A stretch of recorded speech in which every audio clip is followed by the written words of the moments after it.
अपने महत्वाकांक्षा को पीना सीखो।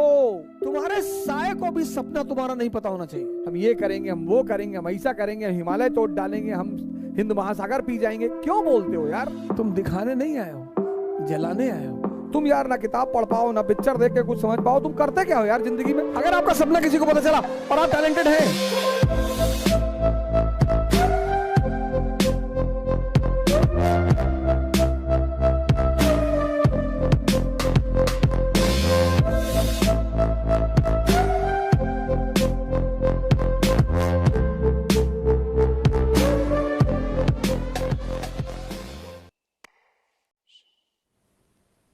बच्चा पैदा होता है ना, उसको 1 महीने के आसपास बहुत आइसोलेशन में रखते हैं, नजर लगती है, बिल्ली से बचाते हैं।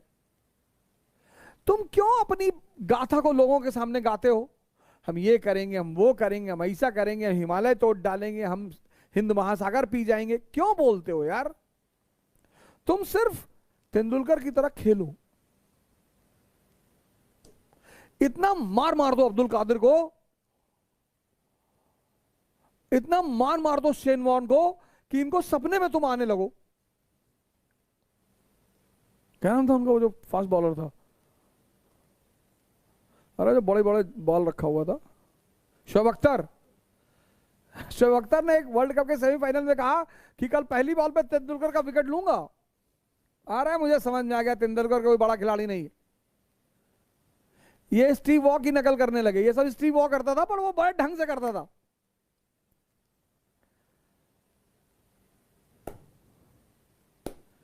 पहला ओवर 18 रन, शोएब अख्तर के बाल वहीं जमीन पे झड़ के गिर गए तुरंत। जमीन पकड़ लिया शोएब अख्तर, हटाना पड़ा उसको। सेकंड ओवर में बुलाया, थर्ड ओवर में बुलाया ही नहीं। बोलो मत। वो जो तुम बार बार बोलते हो ना, तो तुम्हारी जो वो अंदर आग है वो निकलती रहती है। इसलिए तुम्हारे अंदर कभी, जैसे तुम गुस्से को पीते रहते हो तो एक दिन फटता है, ऐसे तुम अपनी महत्वाकांक्षा को पीते रहो, वही तुम्हारी ऊर्जा बनेगी। घातक मूवी देखो तुम यार, ना किताब पढ़ पाओ, ना पिक्चर देख के कुछ समझ पाओ। तुम करते क्या हो यार जिंदगी में? घातक मूवी में अमरीश पुरी क्या कहता है सनी देओल से कि बेटा अपने क्रोध को पीना सीख, वही तुम्हारी ताकत बनेगी। यही मैं तुमसे कह रहा हूं, अपने महत्वाकांक्षा को पीना सीखो, वही तुम्हारी ताकत बनेगी। दुनिया में 3 लोगों के बिना आप नहीं रह सकते, और 3 लोगों के साथ नहीं रह सकते। कौन है वो 3? पहला है आपके दोस्त, दूसरे हैं आपके पड़ोसी, और तीसरे हैं आपके रिश्तेदार। इन तीनों के बिना भी आप नहीं रह सकते, और इन तीनों के साथ भी आप नहीं रह सकते। इन तीनों से अपने आप को बचाना ही योग्यता है। आप उठे समस्तीपुर से, बैग उठाए, किसी को बताया ही नहीं कि आप आईएएस की तैयारी करने जा रहे हैं। बताया ही नहीं आपने, चर्चा ही नहीं की। अगर किसी ने पूछा कि दिल्ली जा रहे हो, हाँ वो इन्फो जॉब लग गई है, ऐसा ही जॉब लग गई है। बेंगलोर जा रहे हो, हाँ इन्फोसिस में जॉब लग गई है। जब तुम अपनी महत्वाकांक्षा किसी को बताते हो और तुम योग्य होते हो तो जलन पैदा होती है। यह मानवीय प्रवृत्ति, ऐसा नहीं हमारे में होती, तुम्हारे में होती, सब में होती है। दुनिया में तुम 3 लोगों के बिना नहीं जी सकते, और तुम 3 लोगों के साथ नहीं जी सकते। इनको अपनी महत्वाकांक्षा कभी मत बताओ। अगर तुम योग्य हो, ये तुमसे चिढ़ेंगे। कृष्ण को देखो, बलराम मजाक उड़ाते, सगे भाई हैं। गोरे नंद जशोदा गोरी, तुम कत श्याम शरीर। तुम्हारी मां भी गोरी, तुम्हारे पापा भी गोरे, तुम काले हो, तुम इनके बेटे हो ही नहीं। जीवन में तुम्हारी योग्यता तुम्हारी सबसे बड़ी दुश्मन होगी, उसको छिपाना है। मैच्योर जो लोग हैं ना, मैच्योर, वो 2 फ्रंट पर कभी नहीं लड़ते। इसलिए जितने हमारे युवा भाई हैं, जब भी आप बाहर निकले, तैयारी करने के लिए निकले, पढ़ने के लिए निकले, बाकी सारे दरवाजे बंद कर दें, सन्यासी हो जाए। यह है सन्यास का मतलब। सन्यास का मतलब ये नहीं गेरुआ पहन लिए हरिद्वार भाग गए, वो भगोड़े हैं। सन्यासी बन जाइए, दिल्ली आइए, इलाहाबाद आइए, बैंगलोर आइए, हैदराबाद आइए, सन्यासी बन जाइए। कोई आपसे कह रहा कि दिमाग खराब है तुम्हारा, तो आईएएस कभी नहीं बनेगा तू। जी भैया, हम तो भैया ऐसे ही चले आए भैया, हम तो एनसीईआरटी पढ़ने चले आए भैया, हम थोड़ी आईएएस बनेंगे भैया। और जिस दिन आईएएस बन जाओ उसी आदमी को पहले बुलाओ कि क्या हाल है तुम्हारा, क्या कह रहे थे तुम।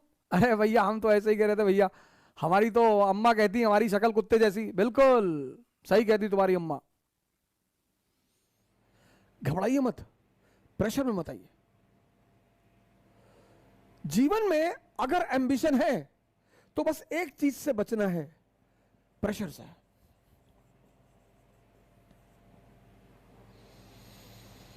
जीवन में अगर महत्वाकांक्षा है, अगर नहीं है फिर तो कोई बात नहीं, फिर तो बात ही नहीं। लेकिन वो मनुष्य ही क्या जिसके पास सपना ना हो। मनुष्य सपना विहीन, सपना होना चाहिए सर। और सपने की एक खासियत है, वो चाहे बंद आंख का हो चाहे खुली आंख का हो, किसी को पता नहीं होना चाहिए सर। आपका सपना अगर किसी को पता है, अगर आपका सपना किसी को पता चला, ड्रीम, और आप टैलेंटेड हैं, अगर आपका सपना किसी को पता चला और आप टैलेंटेड हैं, तो भाई साहब आपकी जिंदगी को नर्क बना दिया जाएगा, पक्का। क्योंकि आपके अगल बगल के लोगों को अंदाजा हो जाएगा। अपने सपने को कभी किसी को मत बताओ। मैं तो मोदी जी से कभी मिला नहीं, क्योंकि भारत के प्रधानमंत्री हैं तो उन्हें सब जानते हैं, तो मैं भी जानता हूं।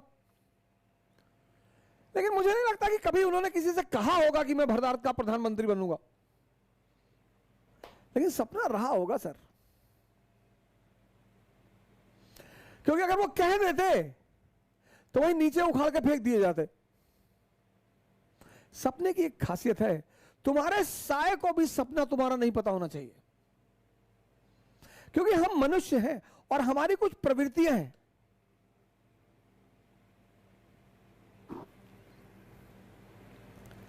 हम मनुष्य हैं, हमारी कुछ प्रवृत्तियां हैं, और उसमें एक सबसे बड़ी प्रवृत्ति यह है, 3 इडियट में दिखाया नहीं कि दोस्त फेल हो जाए तो दुख हो जाता है, लेकिन टॉप कर जाए तो और दुख होता है। ये सबके साथ होता है सर, हमारे साथ होता है। मैं उसे दूसरी तरह से हैंडल कर लेता हूं। जैसे मेरा कोई दोस्त आ गया कि अवध ऑडी ली है, अच्छा आओ लॉन्ग ड्राइव पे चलते हैं। पता लगा मैं देखने आया, मैंने कहा ये रेड कलर की ऑडी, अब इस कलर की तो मैं साइकिल ना खरीदूं, रेड भिखमंगों का कलर है, हटाओ उसको मेरे सामने से। अब मुझे, अब आंतरिक स्थिति मेरी क्या है कि मुझे दुख हो रहा है। मानव है सर हम कि भाई तुमने ऑडी खरीद ली, हम अभी वैगनार पे टिके हुए हैं, तुम इतने आगे बढ़ गए और तुम मुझे दिखाने क्यों आए हो? तुम दिखाने नहीं आए हो, जलाने आए हो। क्या जरूरत है दिखाने की? जैसे लोग जब घर बनवाते हैं घर भोज करते हैं, अब डायरेक्टली कैसे बुलाएंगे कि भाई साहब मेरा घर देख लीजिए भाई साहब ना, तो घर भोज करेंगे। और अगर 10, 20, 50, 100 करोड़ का बनाए तब तो अरे अंदर तक ले जाएंगे कि ये देखिए, ये किचन की टाइल्स देखिए, ये वॉशरूम की टाइल देखिए, यहां अंदर भी इंसान नजर आता है, इटली से आई है, एक टाइल 5 लाख। अब नहीं बताएंगे, खुद से बताएंगे। दिखा रहे हो, ये हम सबकी प्रवृत्ति है सर। तुम्हारा सपना किसी को पता नहीं चलना चाहिए।